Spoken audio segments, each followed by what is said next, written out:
2019 ఎన్నికల ముందు ఏం చెప్పారు జగన్మోహన్ రెడ్డి గారు? 23,000 పోస్టులు భర్తీ చేయాలి, నేను తప్పకుండా చేస్తాను, నన్ను గెలిపించండి అని చెప్పి చెప్పారు జగన్మోహన్ రెడ్డి గారు. గెలిచిన తర్వాత అన్నారు 23,000 పోస్టులు కాదు 18,000 పోస్టులే, మీరు 18,000 పోస్టులు నేను భర్తీ చేస్తాలే అని చెప్పి అసెంబ్లీలో చెప్పడం జరిగింది.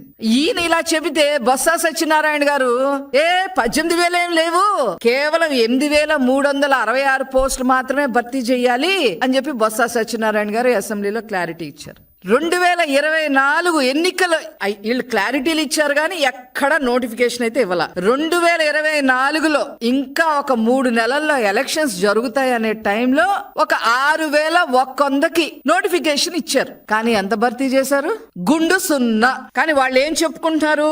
2024 డిఎస్సికి 6,100 ఇచ్చామని చెప్పి చెప్పుకుంటా ఉన్నారు. ఇంతకన్నా దారుణం ఎక్కడన్నా ఉంటదా అసలు? ఎక్కడన్నా ఉంటదా అసలు? ఇంత ఫేక్ ప్రచారాలా?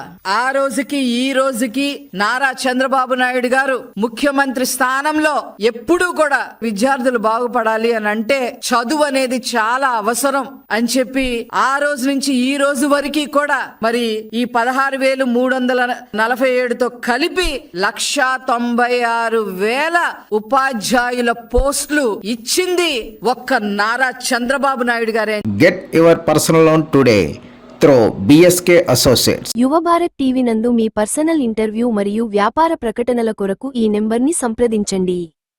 వీక్షకులకు ధన్యవాదాలు.